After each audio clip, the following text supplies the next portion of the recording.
Fala galera, tudo certo? Como é que vocês estão? Gente, videozinho novo, diferente aí, né? O vídeo dessa semana, então, revisão para nossa avaliação trimestral, umas dicas rápidas, algumas coisas que vocês precisam focar para a resolução aí da prova, então, de reavaliação.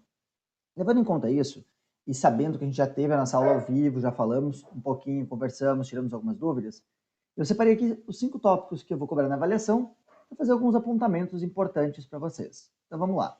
O primeiro dos tópicos é a ideia da questão dos modelos atômicos, né? E quando a gente fala de modelo atômico, lembra que nós usamos uma analogia em sala de aula, né? A gente levou em conta e construiu o nosso mapa com essa imagem. A gente construiu o nosso mapa todo baseado em uma escada.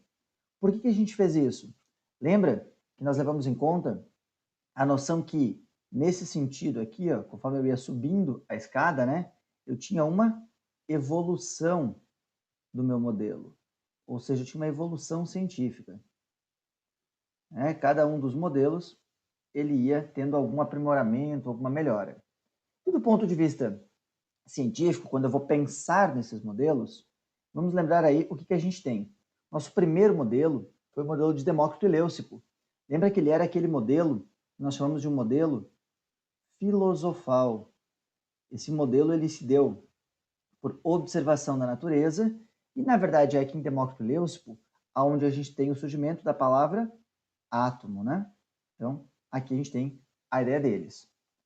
Vários anos depois, isso aqui lembra foi na Grécia Antiga, e só em 1808 a gente vai ter um novo modelo que é o de Dalton. O modelo de Dalton é aquele modelo que você já associou com o modelinho bola de bilhar, aonde o teu átomo ele era maciço, indivisível, indestrutível, tá? Ele era neutro. Então, aqui, ó, no modelo de Dalton, você tinha aquela esfera, né?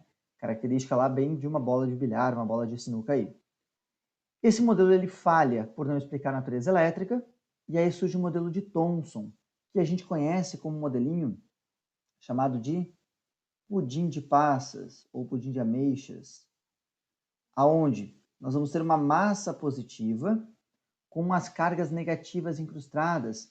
Lembra que aqui no modelo de Thomson nós vamos ter o surgimento da expressão, né, ou do termo elétron. Então, é justamente nesse modelo que o conceito de elétron aparece, aquela partícula de carga negativa. Lembra que o Thomson ele fala em relação ao experimento, né, a ampola de Crookes, onde ele percebe os raios catódicos, que depois são classificados como um fluxo de elétrons. Além do modelo de Thomson, a gente evolui um pouquinho mais ainda e chegamos no modelo de Rutherford. No modelo de Rutherford, nós vamos ter aquela mudança para o sistema solar. Então, por que a gente usa aqui um sistema solar ou um modelo planetário em alguns momentos?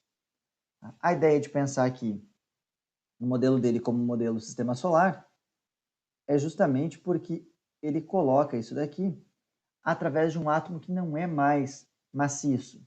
Lembra que no modelo de Rutherford nós temos uma ideia de um átomo nucleado. Além de termos um átomo nucleado, nós temos duas regiões, então, né? Nós temos esse átomo dividido em um núcleo e uma eletrosfera. Uma coisa importante do modelo de Rutherford, eu até destaquei para vocês, é a questão do experimento da lâmina de ouro. Então, revejam o experimento da lâmina. Lembre que o material radioativo foi posto aqui dentro do bloco de chumbo, ele emitia partículas alfa, que são partículas positivas. Essas partículas alfa, ao colidirem ou se aproximarem da lâmina de ouro, tinham três situações. A maioria delas passou reto, então significa que passou por um vazio. Algumas desviaram, significa que elas passaram próximas a uma região positiva, e outras retornaram. Essas que retornaram eram aquelas que estavam em rota de colisão com o núcleo, e como cargas iguais se repelem, ela acabou sendo refletida. Então lembra que no modelo de Rutherford, esse teu núcleo é positivo e a tua eletrosfera é negativa. Só salientando, tá, galera? Vale lembrar aí que não foi Rutherford que descobriu o próton, né? Lembra? Embora a gente tenha muitas vezes o próton já aparecendo no núcleo aqui de Rutherford, o próton não é descoberto por ele. Então, só toma cuidado com isso. Então, vamos deixar o nomezinho aqui em cima, né? Ó. Goldstein é o cara que descobre pra gente, ou nomeia aí o próton, tá? Ele repete um experimento bem parecido com o de Thomson e coloca o próton, então, naquela região positiva, que seria o núcleo do Rutherford. E evoluindo o modelo de Rutherford, devido a algumas falhas, por exemplo, dos elétrons se aproximarem pelo núcleo, nós temos o modelo de Bohr. Um modelo que agora a gente tem como principal característica a evolução nesse sistema solar para as camadas eletrônicas. Então lembra aqui no Bohr, que é o modelo das camadas eletrônicas, as 7 camadas. Também chamaria a atenção de vocês para o Bohr para a possibilidade do salto quântico. Tá? Lembrando, com o que nós associamos o salto quântico? Com os processos de fosforescência e fluorescência. Tá? Fluorescência é o que vocês estão vendo aqui em azul, onde eu estou incidindo luz e no mesmo instante está devolvendo, e fosforescência, as havaianas aí que estão brilhando no escuro, né? Após terem recebido luz, ter parado essa recepção. No que baseia esses processos? Lembra da ideia do salto quântico e da noção de você excitar um elétron e ele relaxar. Depois a gente tem ainda o modelo quântico do Schrödinger. Então, lembra ainda aqui que é a ideia de um modelo probabilístico, que você não precisa, né, se prender com ele, e claro, aquela noção que a gente tem dos 3 pontinhos de que isso continua, então nosso modelo aí ele vai seguir podendo evoluir um pouco mais. Beleza? De modelos atômicos, sabendo isso, reconhecendo cada um deles, está ótimo, focaria de Dalton a Bohr, beleza? Então, agora também tem que pensar em... Lembrando, galera, da distribuição eletrônica, então, deixei o diagrama de Linus-Pauling aqui para vocês, tá? E a ideia é que vocês saibam fazer a distribuição de 3 situações. Nossa primeira situação, um átomo neutro. Então, vou pegar aqui, por exemplo, o cálcio. E você siga o diagrama de Linus-Pauling, né? Lembra que ele é usado nas diagonais, o diagrama não vem para vocês, então tem que saber usar ele aí. E a gente faria a distribuição dele aqui, ó. 1s2, 2s2, 2p6, 3s2, 3p6. Cuidado que depois do 3p vem o 4s e não o 3d. Então, 4s2. Se a gente somar os expoentes aqui, nós temos 20. Então, essa é a distribuição eletrônica do cálcio. Eu ainda posso pegar informações, né? Posso pegar aqui, ó, a camada de valência desse elemento, que apresenta 2 elétrons, né? E também posso pegar o subnível mais energético, aquele último que a gente escreve, que nesse caso é igual à camada de valência. Então, também poderia ter aqui o subnível mais energético. Então, seguir o diagrama de Linus-Pauling é uma coisa bem importante que vocês façam. Outra coisa legal é que vocês consigam fazer distribuição de cátions e ânions. Então, fazendo primeiro aqui, ó, outro elemento. Faz para mim o ferro. Aí a gente faz o cátion de ferro bivalente. E a gente faz o cátion de ferro trivalente. E aí depois a gente faz um ânion aqui, fazer o flúor na forma de fluoreto. Ferro neutro. Vou montar a distribuição dele. São 26 elétrons, então. 1s2, 2s2, 2p6, 3s2, 3p6, 4s2, 3d6. O ferro 2+, eu vou ter que tirar 2 elétrons dele. Então, antes de tirar, lembra que quando é um cátion, eu retiro o elétron da camada de valência. Então, aqui eu tenho, ó, o subnível mais energético. Tá? E onde é que está a minha camada de valência? A minha camada de valência é a camada 4s2. Então, aqui está a minha camada de valência. Vou tirar 2 elétrons dessa camada, quer dizer, para o ferro 2+, eu vou ter a seguinte distribuição eletrônica. 1s2, 2s2, 2p6, 3s2, 3p6.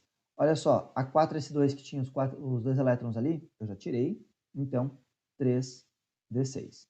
Lembrando, eu sempre faço o átomo neutro e depois retiro os elétrons. Não vai fazer direto a distribuição de 24, que vai dar diferente. Se fosse o ferro 3, agora qual que é a camada eletrônica do cátion de ferro 2? Isso aqui é a camada de valência, ó. Então, essa é a última camada eletrônica. Agora eu quero tirar mais um elétron, porque eu quero tirar 3. Da onde é que eu vou tirar? Desta camada eletrônica, aqui do 3D, que é o último que eu tenho na camada eletrônica. Então, o ferro mais 3 ficaria o quê? 1s2, 2s2, 2p6, 3s2, 3p6, 3d5. E aí acabou a distribuição eletrônica para ele. De novo, né, a camada eletrônica de valência, ou a última camada, está aqui. Ó. E o subnível mais energético é sempre aquele último escrito, então ele estaria aqui e aqui. Para o fluoreto, por ser um ânion, eu simplesmente somo o elétron e distribuo. 9 mais 1, 10, então 1s2, 2s2, 2p6. E aí eu tenho 10 elétrons. A camada de valência do fluoreto é esta aqui, apresenta 8 elétrons, e o subnível mais energético é o 2p6, tá? Coisa legal, usa o fluoreto como exemplo e perceba que ele tem 8 elétrons na camada de valência. Isso a gente chamava de teoria do octeto. Então, a busca por 8 elétrons na camada de valência, né? Então, aqui a gente pode dizer que os átomos buscam 8 elétrons na camada de valência para se estabilizar. Como é que eles vão obter isso? Através de ligações. Quais ligações químicas a gente tem? A iônica, a covalente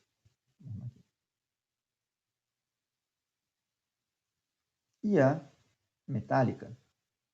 Lembrando que na avaliação de vocês será cobrada, ou serão cobradas aí, as ligações iônicas e covalentes, né? Essencialmente essas duas. Então, ligação iônica, o que a gente tem de característica dela importante? Ela ocorre entre um metal e ametal, ou entre um metal e hidrogênio, né? Onde eu tenho uma transferência de elétrons.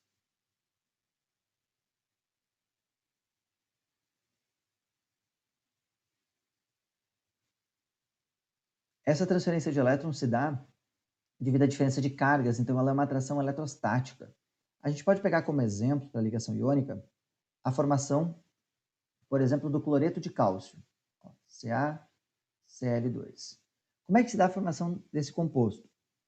O átomo de cálcio tem 2 elétrons na camada de valência, é um metal alcalino terroso, e está ligado ao átomo de cloro, que tem 7 elétrons, é um halogênio.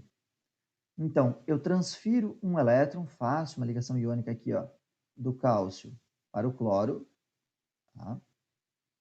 O meu átomo de cloro estabeleceu uma estabilidade, ou o octeto aqui.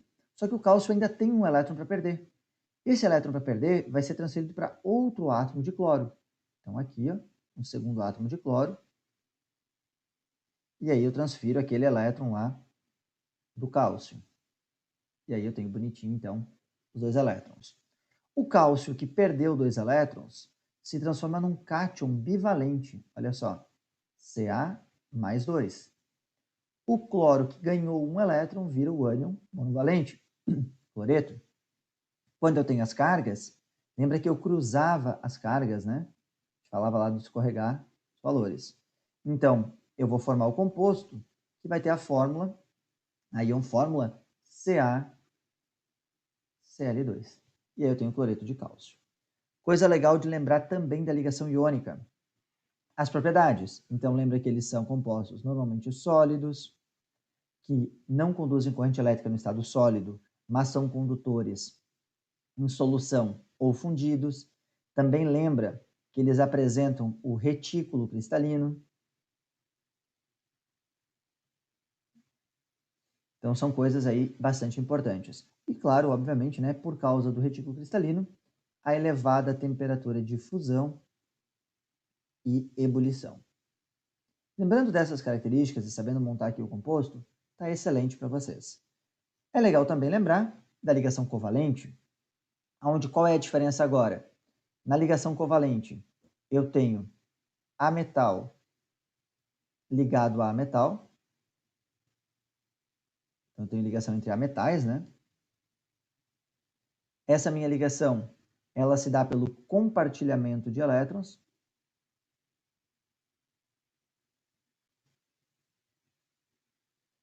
Lembrando que nós podemos ter aí, nesses compartilhamentos, a ligação simples, a ligação dupla, a ligação tripla e também a ligação coordenada, né, ou adativa. Então, nelas aqui a gente consegue mostrar. Recomendo que você saiba montar as moléculas para poder contar essas ligações. Vamos fazer, por exemplo, o H2SO4, ácido sulfúrico. Como é que eu montava esse tipo de molécula? O elemento diferente era o átomo central, então enxofre com 6 elétrons. Circulava esse elemento com átomos de oxigênio, vou por aqui, 4 átomos de oxigênio distribuídos aí. Aqui mais um. E aqui em cima o último. E aí colocava os hidrogênios por fora, né? Pensando nisso aqui, eu começo estabelecendo ligação entre o hidrogênio e o oxigênio, nessa nossa estrutura chamada estrutura de Lewis. Então aqui. Os oxigênios que já fizeram uma ligação precisam de mais uma ligação, então eu ligo eles ao enxofre, que é o nosso átomo central. Aqui, ó.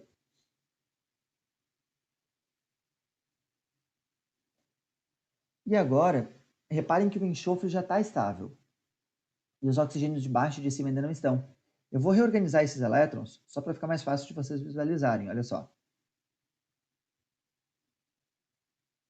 Vou refazer eles aqui. Recolocando esses elétrons, então a gente vai ter uma situação assim. E o que eu posso fazer aqui? Duas ligações covalentes coordenadas, né? A chamada dativa. Lembrando que isso aqui é ligação covalente, então ele não doa os elétrons, ele compartilha, ele empresta os 2 elétrons dele. E aí eu tenho, então, a nossa ligação. Fazendo a fórmula plana para esse composto, eu teria hidrogênio, oxigênio, enxofre, oxigênio, hidrogênio. Lembrando que a gente está fazendo isso aqui fora de geometria. Tranquilo? Então essa poderia ser a nossa representação. Outra coisa importante, lembrar que esses compostos têm na forma sólida, líquida ou gasosa. Também podemos ter característica de baixa temperatura de fusão ou ebulição. E eles também não são condutores, né? Exceto os ácidos quando colocados em água, pois eles ionizam. Mas principalmente essa noção aqui, não são condutores, tá? Não condutores, então, aí. Só lembre de deixar aquele asterisco, exceto os ácidos. Gente, se você souber fazer isso, tá bem tranquilo aí, tá? Reconhecer, ó, ligação simples, ligação coordenada ou dativa, se tivesse que fazer a dupla, a tripla. Revisem os exemplos que a gente fez em sala e que a gente fez em aulas aí anteriores. Fora isso, leiam essa figurinha com a comparação, com a explicação aqui da atração, tá, entre eles. Na prova de vocês eu cobrei sobre isso aqui, ó, tá? Uma nuvem de sobreposição, aqui, ó. Aí eu cobrei justamente sobre isso na P1, algumas pessoas vieram tirar dúvida comigo depois. E não esqueçam de refazer, então, os exercícios das listas e também, né, as questões das provas. Para isso, galera, bom estudo para todo mundo, tá? Revisem aí e boa prova amanhã. Grande abraço e até a próxima.